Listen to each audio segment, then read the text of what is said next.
बिस्मिल्लाहिर्रहमानिर्रहीम। अस्सलाम वालेकुम। ख्वाब में तनूर देखना। हज़रत इब्न सीरीन रहमतुल्लाह अलैह फरमाते हैं, ख्वाब में तनूर बुजुर्ग और घर का सरदार है। बाज़ अहले ताबीर के नज़दीक तनूर ख्वाब में घर की मलका है। अगर देखे तनूर उसके पास है तो दलील है कि अमूर खानादारी और इंतज़ाम होगा और तंदुरुस्ती होगी। और अगर देखे कि तनूर गिरा है, खराब हो गया है, रंज और आफत और बीमारी और खानादारी की बर्बादी है। और अगर देखे कि रोटी तनूर में लगती है तो दलील है इसी कदर हलाल की रोजी पाएगा और उसका काम नेक होगा। हज़रत इब्राहीम करमानी रहमतुल्लाह अलैह फरमाते हैं, अगर कोई देखे कि तनूर में बहुत सी आग है और बगैर रोशनी के है और तनूर पर आग की लपेट बगैर धुएं के है तो दलील है कि सफर बैतुल मुक़द्दस या हज को जाएगा। फरमान हक ताला है।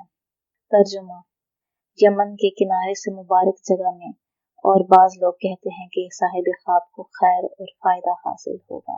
हज़रत जाफर सादिक रहमतुल्लाह अलैह फरमाते हैं, ख्वाब में तनूर का देखना दो वजह पर है। अव्वल खैर और बरकत, फायदा हासिल करना अगर नया है, और दोम मर्द जो कि सख्त जान है। वीडियो को आखिर तक देखने के लिए बहुत शुक्रिया। चैनल को सब्सक्राइब करें, हमारी वीडियोस को लाइक करें और कमेंट बॉक्स में अपने आरा का इजहार करें। शुक्रिया।